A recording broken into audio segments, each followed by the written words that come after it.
본론으로 먼저 들어가겠습니다. 가장 중요한 질문을 제가 먼저 하죠. 여러분 정말 구원받았습니까? 정말 여러분 구원받았다고 생각하십니까? 지금 이 자리에서 여러분들이 죽는다고 해도 나는 천국 분명히 갈 수 있다, 이런 신앙을 가진 사람들이 사실은 별로 없습니다. 흔들리지 않는 그 신앙을 가진 사람들이 우리 주위에서 찾아보면, 저는 목사이기 때문에 많은 사람들을 만나고 지금까지 수도 없는 많은 집회를 다녔습니다.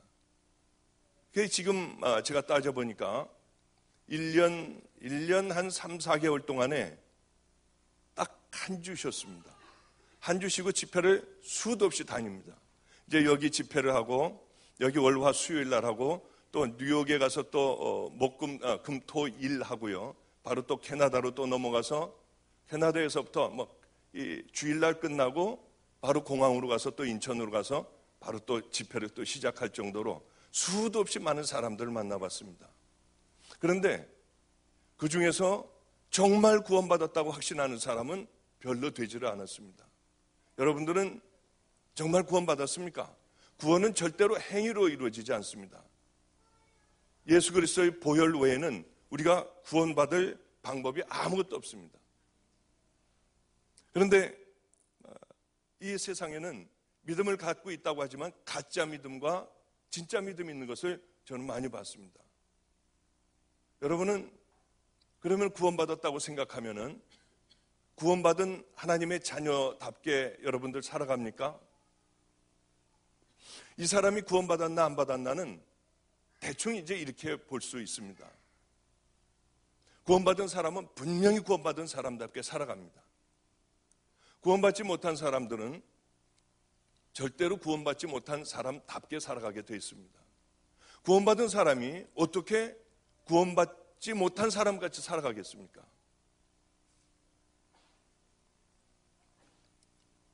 이 많은 사람들은 구원받았다고 생각하면서 예수님께서 우리에게 말씀하신 그 말씀대로 살아가는 사람들 별로 없습니다. 이 결국에 신앙과 믿음에도 가짜와 진짜가 있다고 하는 거죠. 우리 보면은 다이아몬드 얼마나 가짜가 많습니까? 시장에 가보면 다이아몬드도 가짜 투성입니다.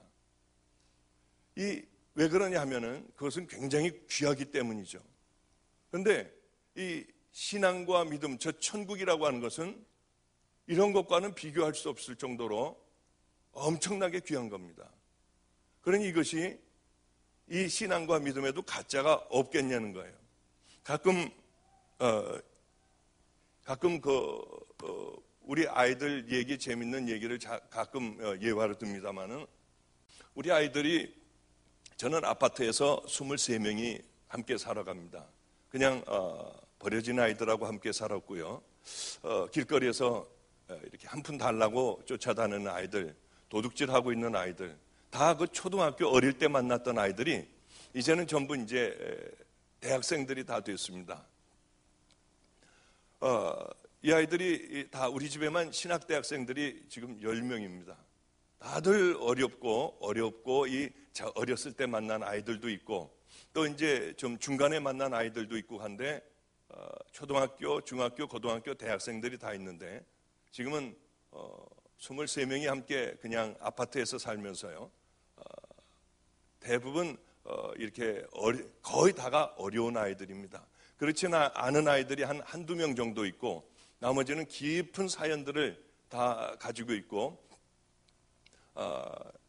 약물 중독에 된 아이들도, 또 거지였던 아이들도, 도둑질하고 살던 아이들도 다 지금은 그때 당시에 만났던 아이들은 다 대학생들이 됐습니다. 얼마나 많은 어려움들이 있었는지요. 우리 집에는 유치원 아이가 이제 올해 이 초등학교를 들어가면서 초등학교, 중학교, 고등학교 대학생들이 다 있죠. 대학원생 아이들도, 대학원까지 간 아이들도 있습니다.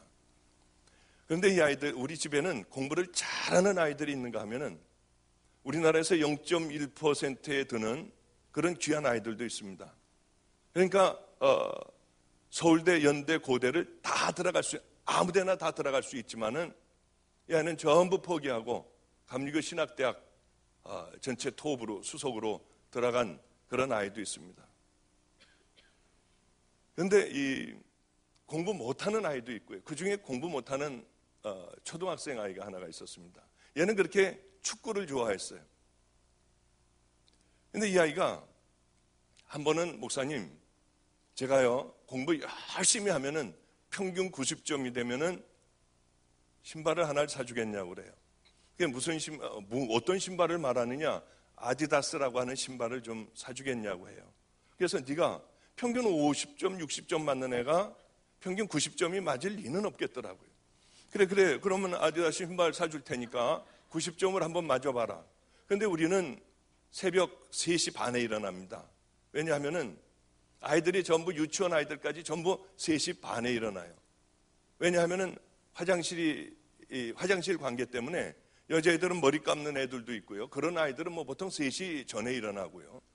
그렇지 않은 아이들은 화장실을 다 쓰고 새벽 기도를 가야 되니 도무지 일찍 일어나지 않으면 안 되기 때문에 저서부터 3시에 일어나고 다른 아이들 다 깨워가지고 화장실을 이렇게 가게 하죠. 근데 그렇게 많은 아이들이 새벽 기도를 갔다 오면 그 아이가 그 다음서부터는 자지를 않고 공부를 하는 겁니다. 학교를 갔다 와서 공부를 하는 거예요. 초등학교에 가요. 얼마나 열심히 하는지요. 그런데 이 아이가 보통 한 50점, 뭐 잘할 때는 60점 맞는 애가 그렇게 열심히 공부를 했는데도 한 70 몇 점 맞았습니다. 애가 실망을 하지 않고 끝까지 공부를 했습니다. 그런데 이 아이가 어느 날 정말 그 두 번째인가 세 번째 시험 때에 0.1점도 모자라지 않는 평균 딱 90점을 맞아가지고 왔습니다. 그래서 얘가 뭐라고 하냐면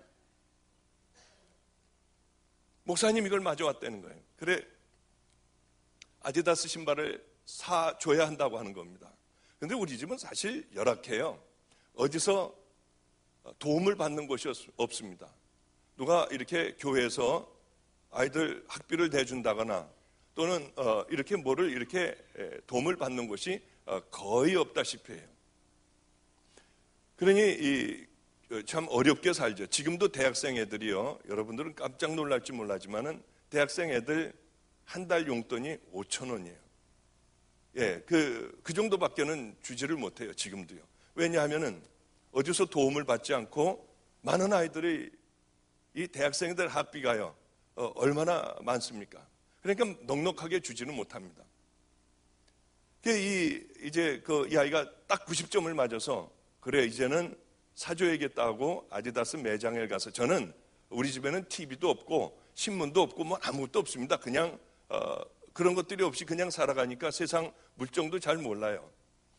아디다스 매장을 갔더니 신발 하나에 10몇만 원을 하는 겁니다. 이 아이에게 이 신발을 도저히 사줄 수가 없었어요. 돈도 없었고요. 그래 이제 사달라고 졸르는 아이 이제 길거리를 가다 보면은 신발을 싸놓고 파는 게 있는데 유난히 아무리 돌아다녀도 그게 눈에 띄지 않았습니다. 이제 저희가 살던 아파트 밑에 솔빛 시장이라고 있어서 시장을 어느 날은 밥을 먹고 쭉 가는데 거기 재래시장에 신발 파는 데가 있었습니다. 그래서 거기 들어가서 혹시 여기 아디다스 신발 싸게 파는 거 있습니까? 하니까 싼 걸로 말씀하시네요. 그래서 싼 걸로 좀 달라고 했습니다.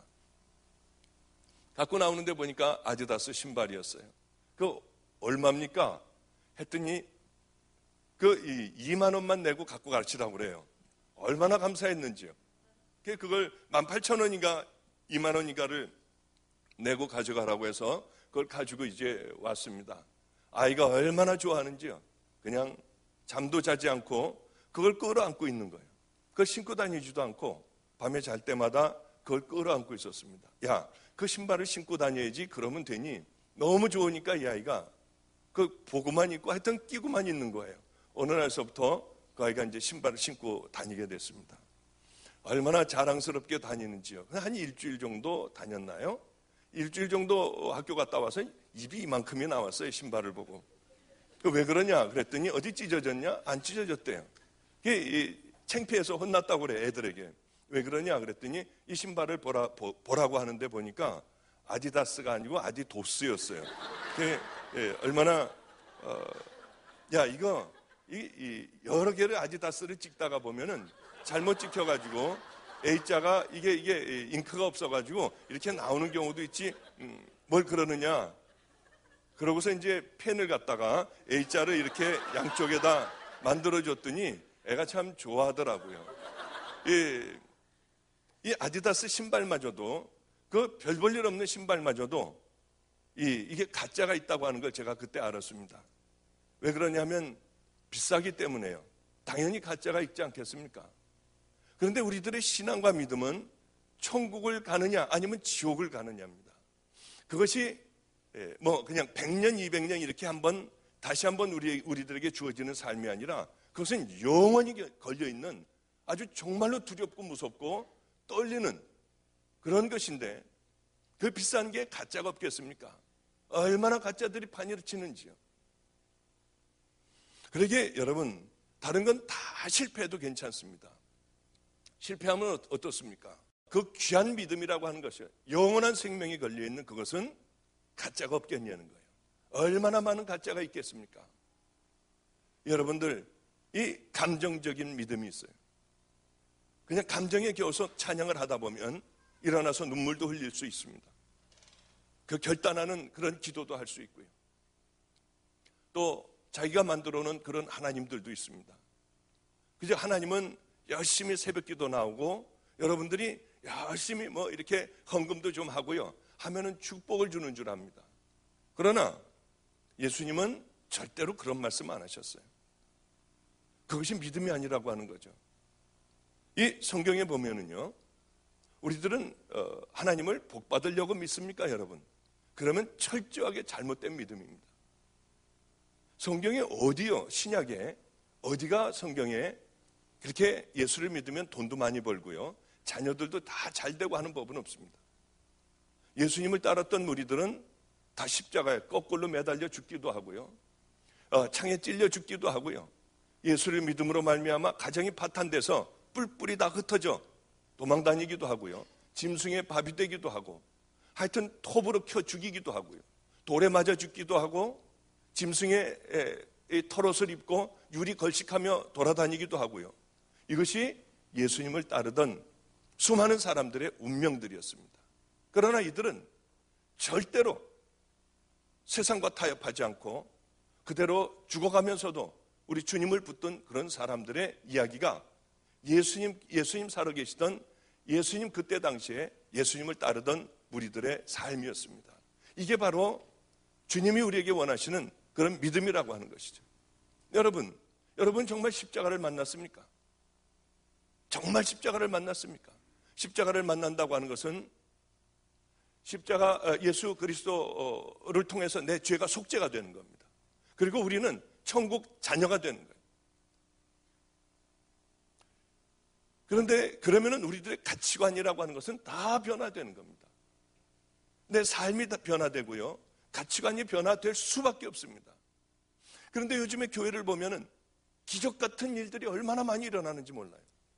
복음 없이도 십자가 없이도 얼마든지 교회는 잘 커가더라고요. 그게 참 놀라웠어요.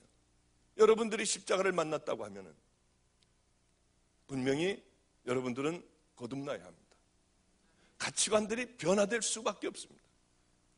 아니 만약에 십자가가 내 죄도 못 사해주고 우리들의 가치관도 변화시키지 못하고 죄와 싸워 날마다 지고 죄에 빠져 있고요. 음란과 더러움에 빠져 있으며 또 나를 견인해주는 나를 끌어주는 그런 힘도 없다고 하면은 저 십자가는 우리가 믿을 필요가 없습니다. 십자가를 만나면 복음이 무엇인가를 알면 우리는 거듭날 수밖에 없고 모든 가치관이 달라질 수밖에 없습니다. 만났음에도 불구하고 더러운 음란 가운데 빠져 있고요. 내가 십자가를 만났으면서도 불구하고 세상의 가치관을 따라 살아가고 이 세상에 있는 가치관이 교회로 몰려들고요. 교회가 온갖 타락에 세상 사람들의 지탄이 되고 손가락질을 받게 된다면 그게 무슨 주님을 만난 자들의 모습입니까? 주님을 만났으면 버리고 낮아지고 내가 죽어야 되는 거 아닙니까? 저는 목사의 가정에서 태어났습니다. 우리 집안은 다 목사님이에요. 남자란 남자들은 태어나면 다 목사가 되는 그런 황당한 집안입니다.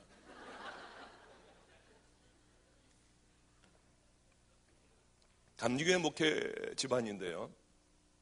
장로교회 한경진 목사님이 계시다면 우리 감리교회는 박용인 목사님이 계시다고 누구나 다들 얘기했습니다. 그분이 우리 할아버님이세요.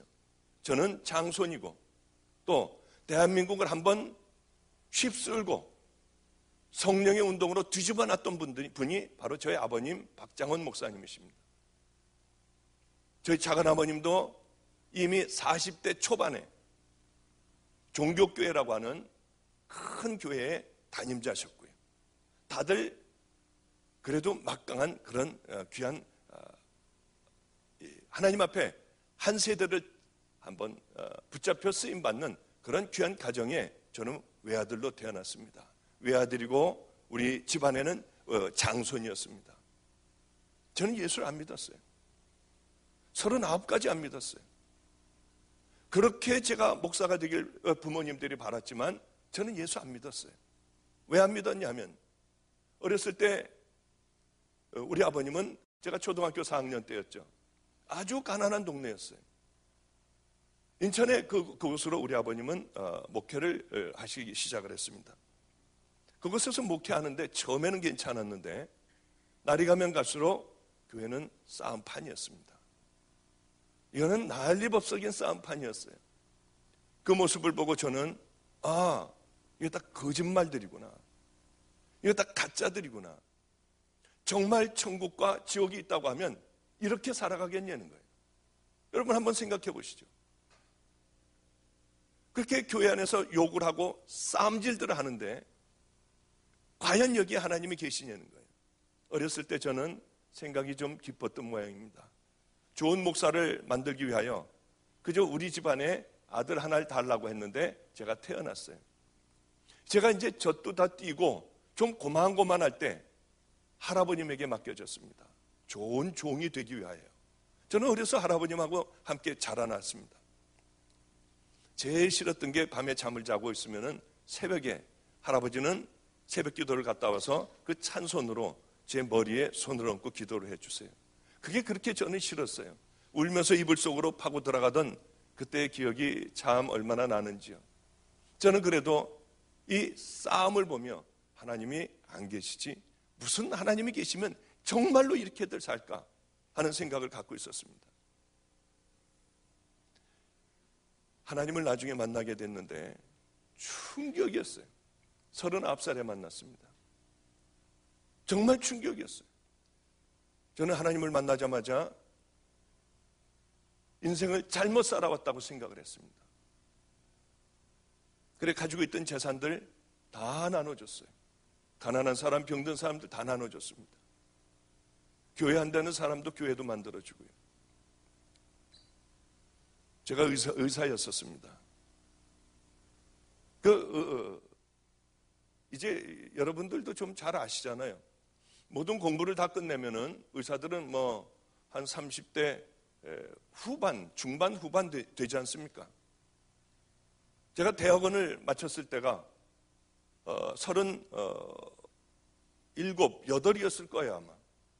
이제는 다 끝냈구나 하고 생각을 하고 있다가 39살에 하나님을 만났습니다. 저는 사실 머리가 별로 좋지를 않습니다. 정말 공부하느라고 아주 죽는 줄 알았습니다. 좀. 죽도록 공부를 했어요. 나름대로요. 남들이 1시간을 하면 전 2시간을 해야 따라갔어요. 그 공부를 다 마친 것이 제가 38이었나 7이었나 하여튼 그때였습니다. 제가 39에 하나님을 만났어요. 이제는 편안하게 살 수 있었습니다. 하나님을 만나자마자 충격이었어요. 주님이 저에게 종이라고 하셨어요. 이제 그런 것들을 간증을 하려고 합니다. 그 말씀을 듣자마자 저는 병원에 가보지도 않았고요. 저는 그 순간에 제가 가지고 있던 면허증이나 모든 것들을 다 찢어버렸어요. 다 찢어버렸어요. 병원에 다시 가면은 제 마음이 흔들릴까봐 저는 가보지도 않고 모든 걸 다 정리해버렸습니다. 그리고는 노숙자들하고 함께 살고 이 버려진 아이들하고 함께 살며 지금 여기까지 오게 됐죠. 지금은 이제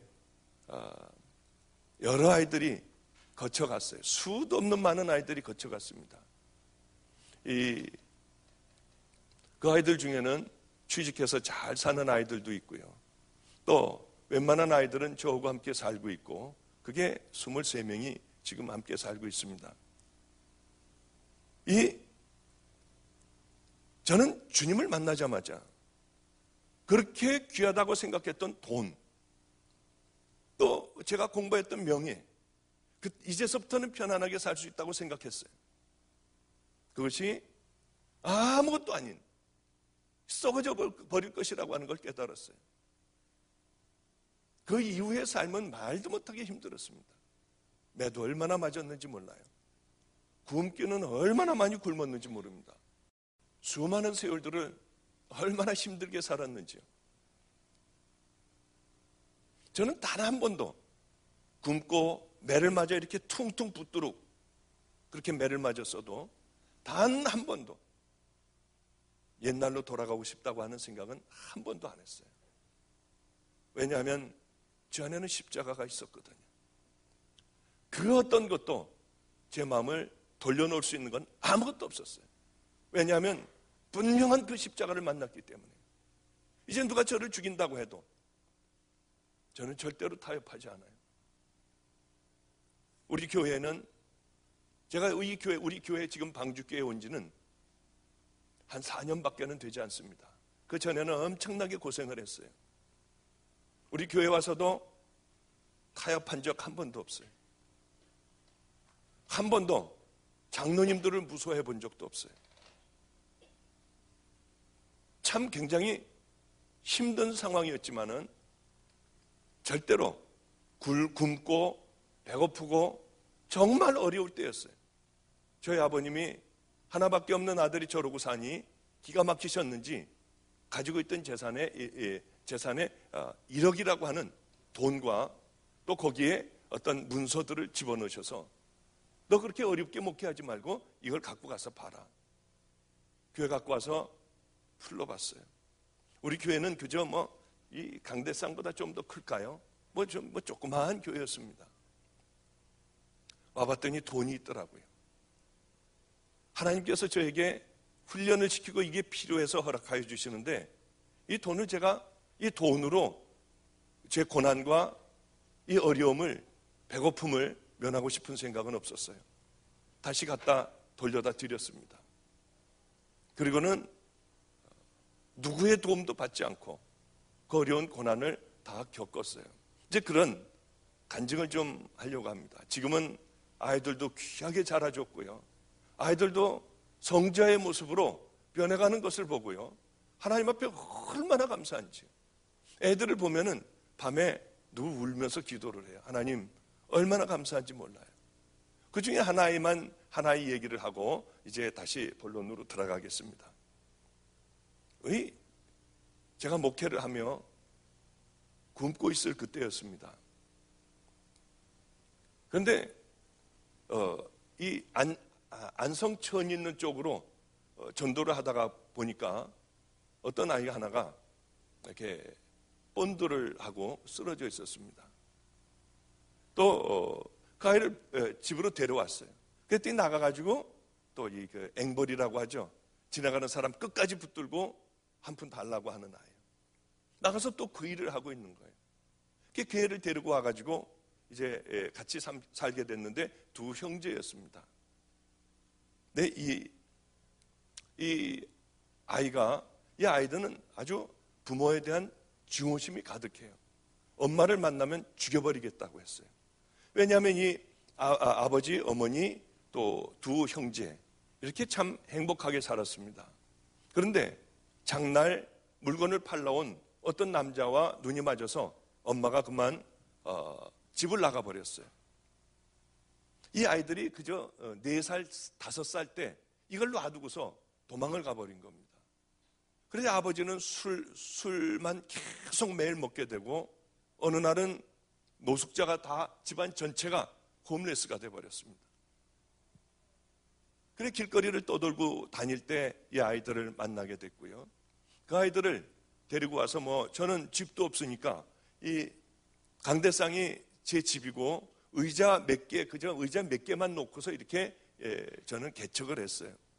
그 의자 하나에 그 아이들 집이에요, 이제 거기서 그 아이들이 자기 집인 거예요, 의자가요. 그래 거기서 이제 함께 살게 되었죠. 지금은 다들 대학생들 됐습니다. 다들 감리교 신학 대학생들 되고 그렇게 잘들 크고 있죠.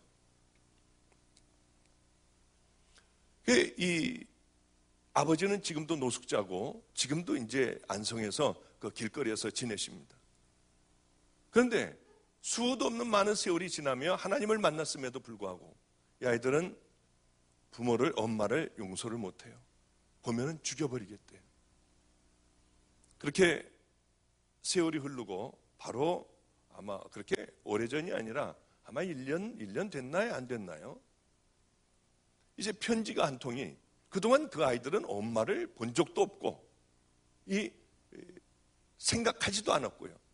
대학생들이 다 됐습니다. 하나이는 군대를 갔고 하나이는 대학생이 돼서 우리 집에서 이제 학교를 다니고 있었어요.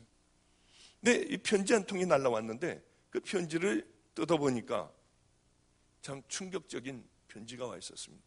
그 아이의 어머니가 어떻게 이 아이가 여기 사는지 편지를 했습니다. 서류를 이만큼을 보냈고요.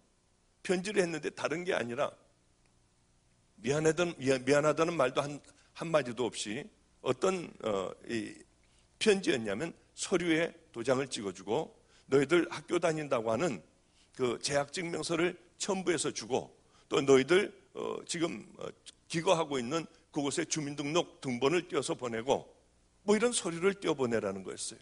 걔네 엄마였습니다. 왜 그러냐 하면은 나라에서 영세민에게 주는 돈을 타기 위하여 이것이 필요하니 이걸 띄워 보내라고 하는 그 아주 딱딱한 서류와 그것만 보냈어요. 제가 그걸 보고 이거를 얘에게 주어야 되나 말아야 되나 하고 그걸 붙들고 기도를 했어요. 주님, 이걸 어떻게 해야 됩니까?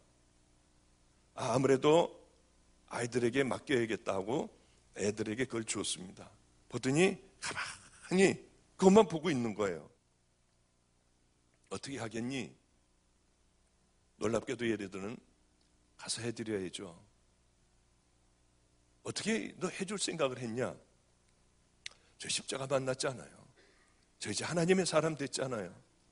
그런 얘기를 그 아이가 했습니다. 그래, 그 다음날 만나러 가는데 잠을 못 자는 거예요, 애가요. 제가 들어가서 물어봤습니다. 야, 왜 너 잠 못 자니? 잠깐 얘기를 하는데 어려서 엄마하고 떠났지만 희미한 기억에는 엄마는 스카트를 입고 나올 것 같대요. 그리고 머리는 이렇게 파마해서 이렇게 단발 정도 쭉 내려온 것 같고요.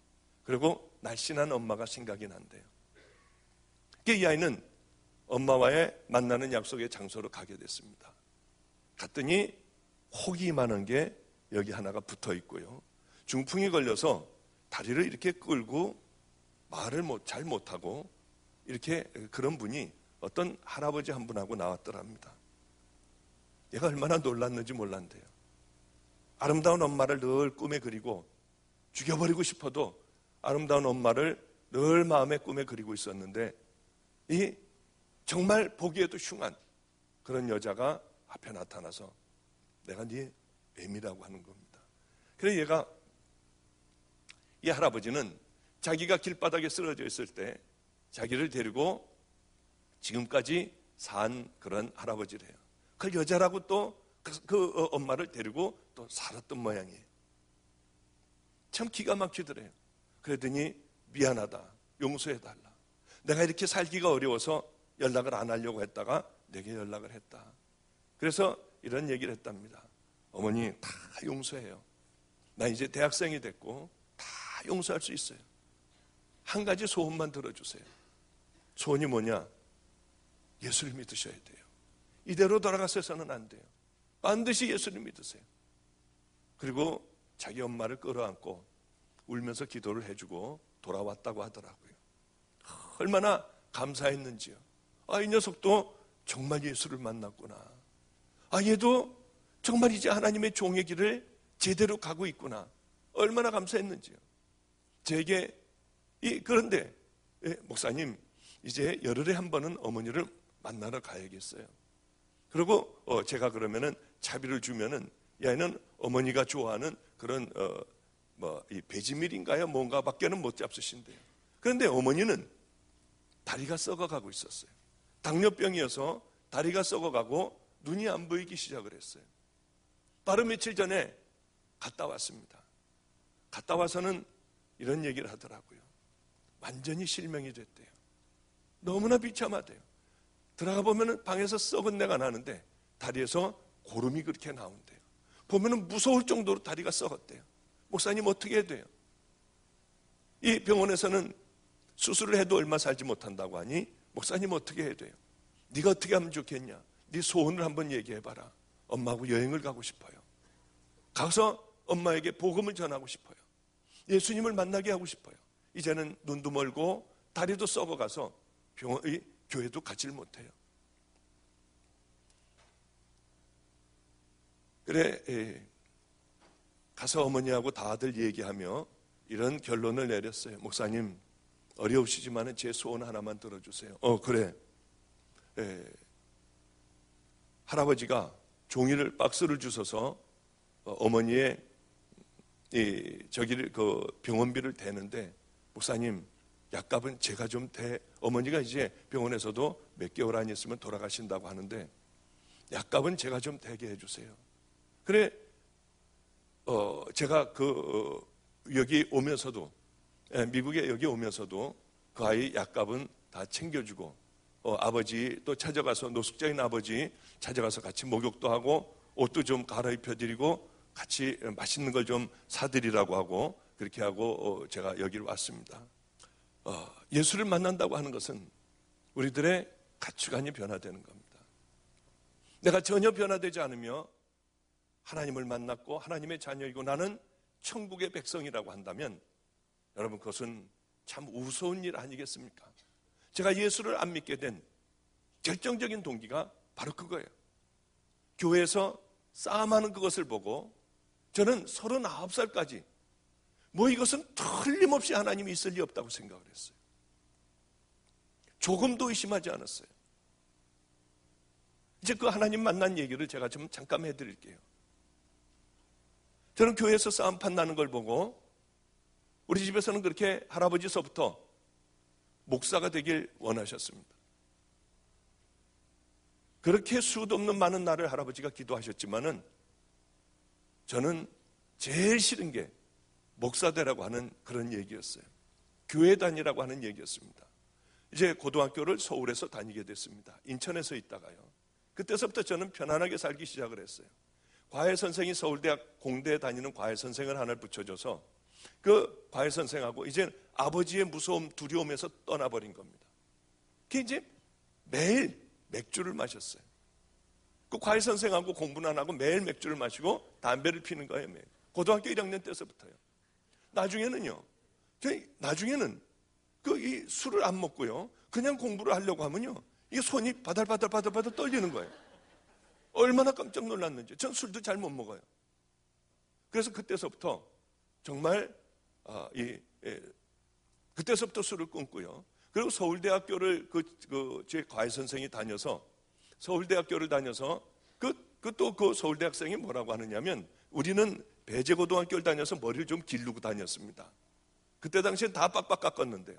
자기 교복을 입히고 그 머리 이렇게 구두도 신고 다녔으니까요. 머리도 기르고 하면은 자기 대신에 나가가지고 미팅을 나가라고 하는 거예요. 그러면 이제 거기 이제 뭔가 궁금해가지고 가가지고 있으면은 누나들이요. 미팅 제 파트너 된 누나가 그렇게 저를 좋아하는 거예요. 막 따라다니는 거예요. 그 누나가 이 영화 구경도 학생 입장 관람 불가 가는 것도 누나하고 같이 가고요. 꼭 저를 서울 대학생인 줄 알았어요. 서울대 공대 다니는 줄 알았어요. 그리고 그 누나가 그렇게 이렇게 팔짱을 끼면은요, 가슴이 터질 것 같고요. 그런 삶을 이렇게 살았죠. 하여튼, 하나님하고는 전혀 관계없는 그런 삶을 살았습니다. 그러다가 저는 의사가 됐고요. 결혼도 돈이 많다고 하는 그런 집하고 결혼을 했어요. 왜냐하면은 제 가치관은 완전히 세상적인 가치관이었기 때문에요. 그래서 그렇게 편안하게 잘 살았습니다. 그러던 어느 날 이제 아들도 하나 낳았고요. 그러던 어느 날 TV에서나 보는 연속극 같은 일이 제게 생겼습니다. 가정이 그만 깨져버리고 말았어요. 얼마나 충격이든지요. 정말 황당했어요. 저는 한번 고민이 있으면 좀 고민 좀 한번 해봤으면 좋겠다고 생각하고 살아왔는데 이런 충격이 없었습니다. 그래 집에서 우리 아들과 저와 둘이만 살게 됐죠. 아들은 그렇게 말이 없어지고 애가 그늘이졌습니다. 자기 방에 들어가서 나오질 않고요. 이제 껌껌해졌는데도 불도 안 켜고 혼자 가만히 앉아있고 그래요. 얼마나 마음이 안 됐는지요. 어느 날은 그 아이하고 같이 쇼핑을 데리고 나가서 쇼핑을 하면서 붕어하고 거북이를 사달라고 해서 작은 거북이를 2마리를 사왔습니다.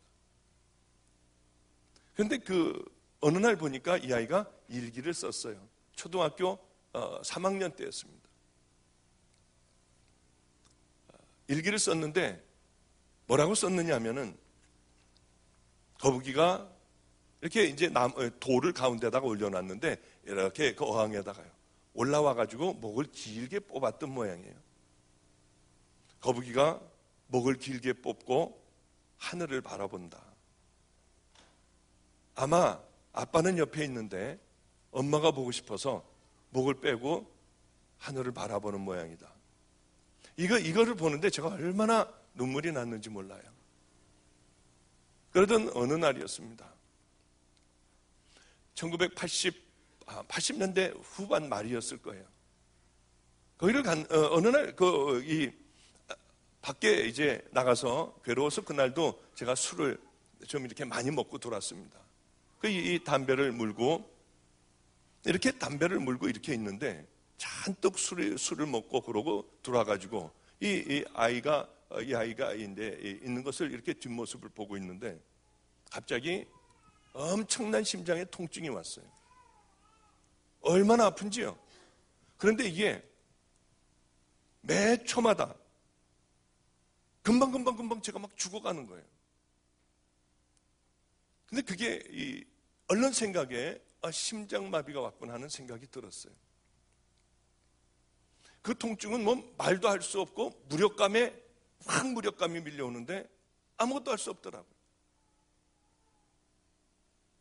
그래서 저는 119 구급차를 타고 강남 성모병원이라고 서울 강남 버스터미널 그 뒤에 있는 캐톨릭 의과대학 병원, 그곳으로 저는 실려가게 됐습니다.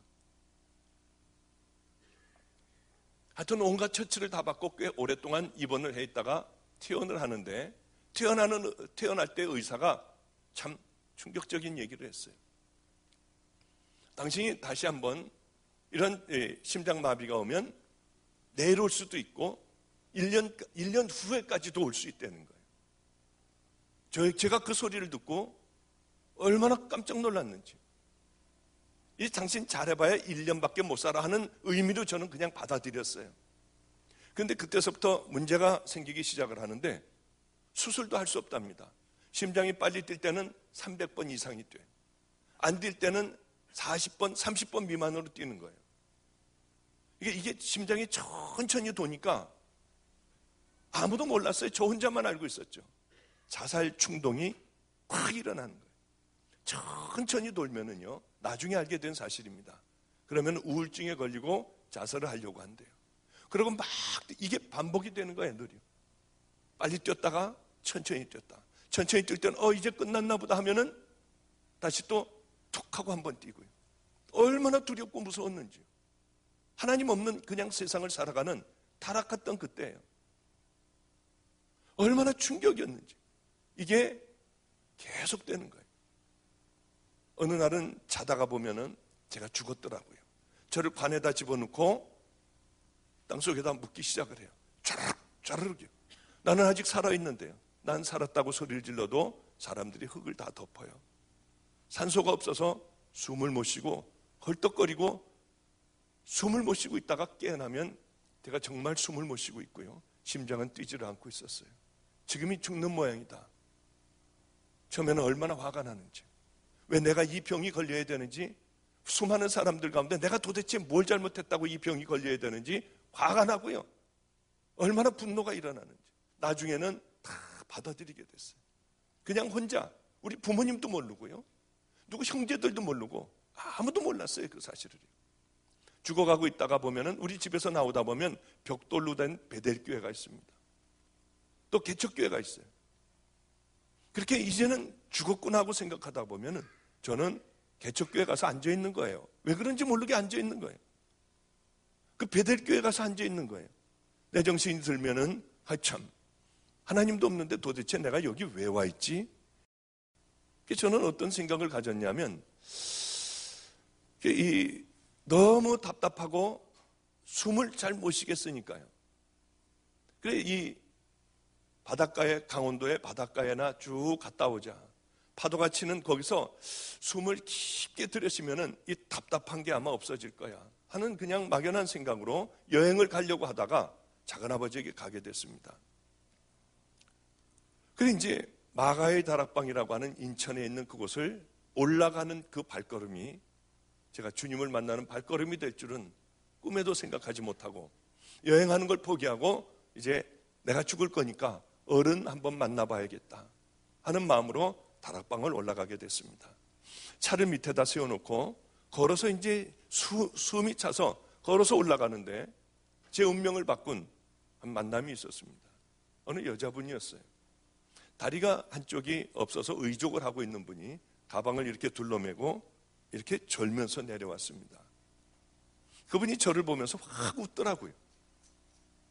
저를 안대요. 어떻게 아냐고 했더니 8년 전에 이 다락방에 와서 기도를 하고 있었는데 하나님께서 자기에게 말씀을 하시더래요. 이 다락방의 원장의 아들이 내가 구별해 놓은 종이니 너는 그를 만날 때까지 기도를 해라. 그러셔서 8년 동안을 기도를 했대요. 남편에게 시댁을 가지도 않고 남편에게 얼마나 두들겨 맞았는지도 모른대요. 왜냐하면 시댁에 추석이라든가 명절 때 가야 되는데 하나님께서 기도를 하라고 하셔서 그 전라도인 그 시댁에 한 번도 가지 않고 매맞아 가며 올라왔다는 거예요. 남편이 어느 경우는 묶어놨대요, 자기를. 방문을 잠궈버렸대요. 그러면은 창문을 뛰어내려 이걸 클르고 창문을 뛰어내려 8년간을 자긴 생명을 다해 기도했다는 거예요. 기도하는데 하나님께서 그러시더래요. 오늘 그 종을 만날 것이다. 그래서 아무리 기다려도 제가 오지 않더라는 거예요. 그래, 내가 잘못 들은 모양이다 하고 가방을 들고 내려오는데 주님께서 그러시더랍니다. 바로 저 종이다. 그래서 너무 반가워서 저에게 얘기를 하는데 제가 보기에는 미친 여자더라고요. 뭐 성한 여자입니까? 저는 그런 여자를 세상에서 제일 경멸하고 싫어했어요. 왜냐하면 우리 아버님이 이제 그 쌈판인 인천의 그 교회에서 우리 아버님이 이제 하나님을 만나서 부흥 강사가 돼서 돌아다니셨어요. 그럼 우리 어머님이 제 귀를 이렇게 후벼주면서 제 초등학교 때니까요. 이렇게 귀를 후벼주든지 그러면서 그렇게 따뜻하게 해주실 때가 있었습니다. 그럴 때면은 그 교회도 이제 막 은혜가 막 시작이 된 교회예요. 막 방언하는 사람도 있고 막 난리가 난 교회가 된 거예요. 그럼 그러고 있을 때 문을 쾅쾅쾅쾅 우리 아버님은 이제 집회를 나가시고 쾅쾅쾅쾅 두들기고 어떤 여자들이 들어와요. 그럼 이 여자들이 뭐라고 그러냐면 사모님 음란마귀를 버려야 한대요. 그래서 여자들이 와가지고 막 뭐라고 하는데 저는 뭐라고 그러는지도 몰랐어요. 그 음란마귀가 뭔지를 어떻게 합니까? 그 어렸을 때요. 그럼 우리 어머님은 나 그런 사람 아니라고 그러고 자꾸 내 얼굴을 보면서 아니라고 그러는 거예요. 그게 이제 우리 아버지를 향하여 음란한 마음을 품었다는 것이겠죠. 나중에 그것이 무엇인지 알고 난 다음에는 그런 사람들을 경멸을 했어요. 어떻게 저런 인간들이 있을까? 예수를 믿는다고 하며. 그래서 그런 종류의 여자들은 제가 굉장히 싫어했어요. 그런데 이 여자가 그 종류더라고요. 그래 얼마나 기가 막혔는지. 이렇게 미친 사람 취급을 하고 예 알았다고 하고 가는데 화가 났던 모양이야. 아마 8년 동안을 죽도록 위하여 기도했는데 미친 여자 취급하고 그냥 올라가니까 아마 화가 났던 모양입니다. 그냥 올라가는 저에게 뒤에다 소리를 질렀어요. 오늘 밤 12시에 성전에 가서 기도하면 하나님 만날 거래요. 아니 이런 말도 안 되는 소리가 어디가 있어요. 근데 이제 그 작은 아버지를 이제 원장실에서 만났는데 제가 밤에 잠을 못 잤거든요. 왜냐하면 늘 그런 꿈과 심장이 아프니 자다 깨고 해서 거의 잠을 못 잤습니다. 그 잠을 못 자고 있는데 작은 아버지하고 얘기하다가 제가 잠깐 거기서 의자에서 졸았어요. 이 담요를 갖다가 살짝 덮어주는 거예요. 그땐 저는 혼자였고 누가 저를 알아주는 사람도 없었고요. 다정하게 누가 그렇게 덮어주는 사람도 없었어요. 얼마나 외로웠던지요. 아무도 모르니까요. 저는 죽어야 한다는 것, 이걸 누구하고 의논할 수도 없고요. 아무에게도 얘기할 수도 없었어요. 너무 고마웠어요. 하루만 자고 가라고 해서 거기서 하루 자고 가게 됐죠. 이 저녁을 먹고 좀 날씨가 껌껌해지니까 작은아버님은 산에 올라간다고 올라가고요. 저 혼자만 덩그러니 방에 남겨져 있었습니다. 하루를 자고 가라고 그래서 이 방바닥에다 깔아준 거기서 이불도 냄새가 나고 잠을 못 자겠었어요. 근데 거기 시계가 하나가 있었는데 요즘에는 뭐 미국엔 그런 시계 있겠습니까? 저렇게 조용히 가죠. 그 시계는 9시가 되면 9번을 땡땡거리는 거예요. 9시 반이 되면 또 한 번을 땡거리는 거예요. 그러니까 잠을 잘 수가 없어요. 10시 되면 10번을 땡땡땡땡 하고요. 10시 반 되면 또 한 번 잘라고 그러면 땡 하고요. 근데 참 그 하나님께서 생각을 못하게 해주셨던지요. 일어나서 그걸 빼버리면 되거든요. 근데 머리가 나빠서 그런지 그걸 모르고 그냥 뒤척거리고만 있었어요. 저거 좀 어떻게 소리 좀 안 났으면 좋겠다고요. 그게 틀렸다. 12시 뒤에서나 잠자리에 들어야겠다. 왜? 12시 반 되면 한 번, 1시 되면 한 번, 1시 반 되면 한 번. 그러니까 이때나 좀 잠을 잘 수 있겠다고 생각을 하고 뒤척거리고 있었어요. 그래, 이제 뒤척거리다가 보니까 12시가 다 가까워왔어요. 그저 한 12시 한 5분 전 됐나요? 갑자기 그 미친 여자가 생각이 났습니다. 내일 분명히 또 올 것 같더라고요, 그 여자가. 그래, 가가지고 기도를 한번 해보고 이 여자가 내일 오면은 앞으로 그런 짓 하고 다니지 말아라. 왜 그 쓸데없이 그렇게 돌아다니느냐. 한번 야단을 좀 쳐주기도 싶고요. 그 여자를 얼굴을 보니까 범상치 않은 여자 같은데 이 여자가 진짜일까? 거짓말이 아니고 거짓말할 여자 같지는 않고요. 진짜일까? 확 웃던 그 얼굴이 생각이 나는 거예요. 그러다가 교회 장로님들을 생각하면 모든 꿈이 다 깨져버려요. 모든 꿈이. 그럴 리가 없지. 그 사람들 싸움판에서 정말 하나님이 계시다고 하면은 그렇게 교회 오래 다닌 그 사람들이 그럴 리가 있겠나? 저는 믿지를 않았어요. 싹 식어졌다가 글쎄 만에 하나 있으면 어떻게 되지? 뭐 이런 생각 왔다 갔다 하다가 저도 모르게 옷을 입고 내려가고 있었어요. 이 문을 이제 내려오면은 강대상 문이 됩니다. 그 문을 조금 열어봤더니 무서워요. 아무도 없어요. 그때가 12월 25일과 1월 1일 그 사이였던 것 같아요. 보니까 조그만 요만한 아주 초라한 크리스마스 추리 하나를 거기다 놔뒀습니다. 저기 가서 기도해볼까? 나는 기도라고는 해본 적이 없는데 뭐라고 하지? 하나님 이거 지금 정말 살아계시면 한번 고쳐주세요. 그럼 내가 믿을게요. 아멘. 그러고 와야겠다 하고 정말 크리스마스 추리 앞에서 그렇게 그냥 기도를 했어요. 하나님 정말 살아계시다고 하면 나 이거 좀 고쳐주세요.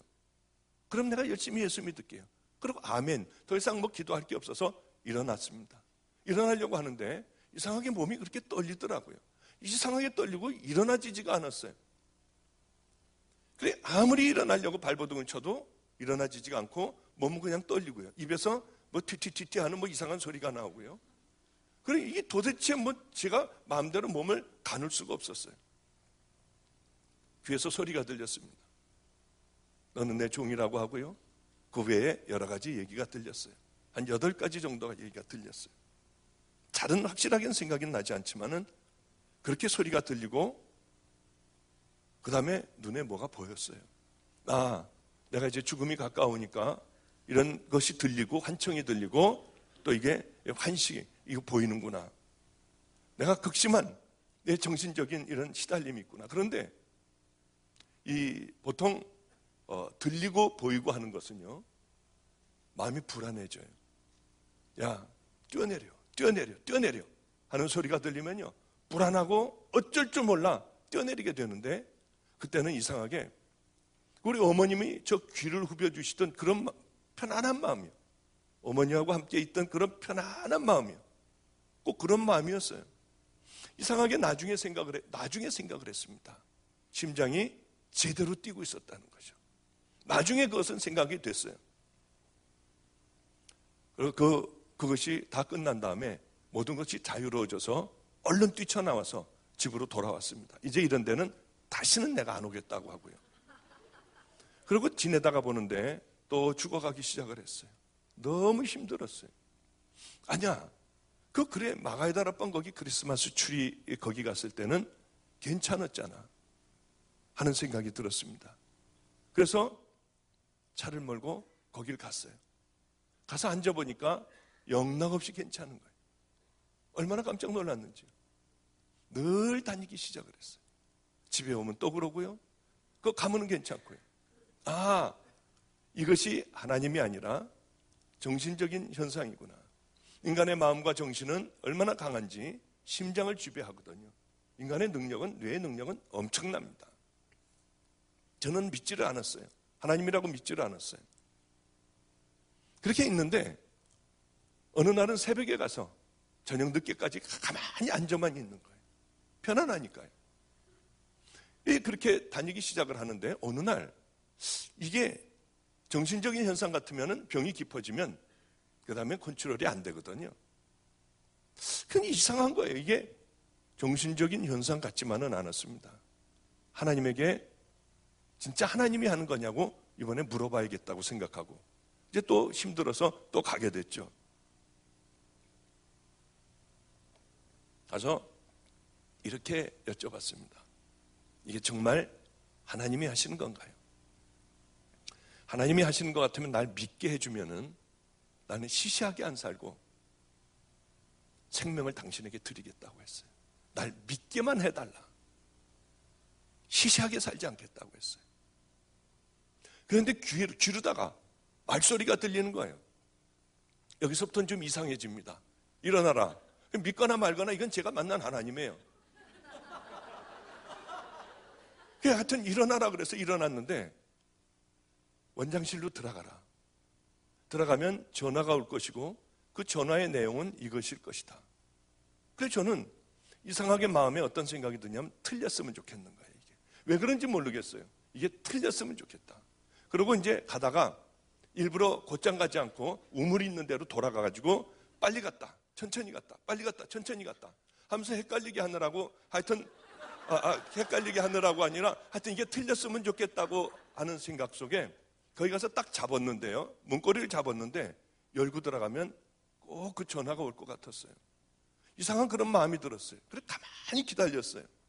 그러다가 아무 생각이 안 날 때 열고 들어갔는데 발을 딛자마자 전화가 왔어요. 전화는 그 내용이었습니다.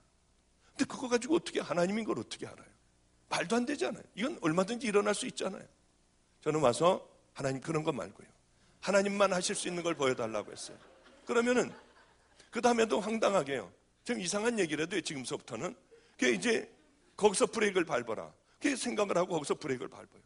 여지없이 앞에서 사고가 났어요. 저는 근데 제 눈앞에서 사고 나는 것도 많이 봤고 이 응급실에서 사고 나서 머리가 일로 깔고 지나간 사람도 봤고요. 뭐 별걸 다 봤어요. 그런데 그게 어떻게 하나님이라고 그래요? 하나님 이런 거 말고요. 하나님 또 그런 거 말고 이건 10만 분의 1 일어날 수 있잖아요. 이건 100만 분의 1이 일어날 수 있잖아요. 하나님만 하실 수 있는 것. 제가 흔들리지 않고 주님을 위하여 생명을 던질 수 있는 것. 제 모든 것들을 걸 수 있는 그걸 보여달라고 했어요. 예를 들어서 밤에 이제 껌껌한 밤에요. 야, 그래, 그러냐? 내가 그럼 보여줄게. 한번 나와봐. 한번 나오면 하늘에서부터 막 불기둥이 막 이 밑에까지, 저 있는 데까지 내려오고요. 근처에도 못 갈 뜨끈뜨끈한 불기둥에 이 뭡니까? 천사들이요. 막 바닥바닥거리고 막 다니고 이런 것들을 저는 원했는데 그것이 아니었어요. 이 세상에서 일어날 수 있는 그런 일들만 늘 일어나는 거예요. 그런데 지금 같으면은 기적도요. 그런 기적은 없었어요. 저는 그런데 그것 말고 대단한 걸 보여달라고 했어요. 하나님은 더 이상은 보여주지 않으셨습니다. 늘 일어날 수 있는 그런 기적이 제 앞에서 일어났어요. 그걸 얘기를 하면은 여러분들이 또 더 이상하게 생각할까봐 더 이상은 이제 거기까지만 하고요. 어느 날 그런데도 이제 더 이상은 하나님께서 제게 기적을 보여주지 않으셨습니다. 어느 날이었어요. 정말 이제는 끝났구나 생각을 했습니다. 거기까지 난 살아서 갈 수 있을까? 그런데 그곳으로 거기까지 저는 겨우 도착을 했어요. 이제는 됐구나 하고 와서 그 크리스마스 트리 있는 데 가서 엎어졌어요. 저는 괜찮을 줄 알았어요. 그런데 불안한 건 패닉이라고 하는 게 있습니다. 공황장애라고 있죠. 그것은요, 내가 정말 이제 죽지 않아도 죽는 것 같은 거예요. 얼굴도 하얘지고요. 아무것도 할 수 없고 이 죽은 상태가 되는 거예요. 그때 그 두려움이라고 하는 건 말도 못하는 거예요. 바로 그 공황장애가 오기 시작을 했어요. 심장은 뛰다 말다 하고요. 이제는 거기 엎어져서 크리스마스 추리 밑에서 기도를 하는데도 더 이상은 효력이 없었어요. 굉장히 분함이 올라왔습니다. 왜냐하면 저는 그래도 하나님이신 줄 알았어요. 그런데 인간의 능력이었어요. 더 이상 이제 병이 견디지 못하니 그것이 컨트롤이 안 되는 거예요. 분한데도 제가 할 수 있는 건 아무것도 없었습니다. 하나님 찾는 것밖에 없었어요. 그런 분한 마음이 있으면서도 하나님 나 좀 어떻게 해주세요. 어떻게 해주세요. 뭐 그것밖에는 더 하나요. 이제 막 죽어가는데요. 그런데 맞은편 짝에서 어떤 여자가 쟁반에다가 뭐를 들고 왔습니다. 그러니까 이렇게 엎드려서 이렇게 있는데 눈으로 보니까 보이는 게 아니라 이 엎드려서 있는데 그거 이제 환상으로 보이는 거예요. 그 여자가 그걸 갖고 와서 저를 가만히 이렇게 뉘었습니다. 뉘우고 이 가슴을 열었어요. 이렇게 한참을 뭘 하더니 이렇게 다 옷을 다 입히고 일어나서 가운을 이렇게 세웠어요. 거기에 준비한 가운을 까만 가운을 입히고 여기 십자가 목걸이를 걸어주고 이렇게 손을 하고 왔던 대로 다시 비스듬히 하고 가버렸어요. 그게 전부였습니다. 충격적인 일이 일어났어요.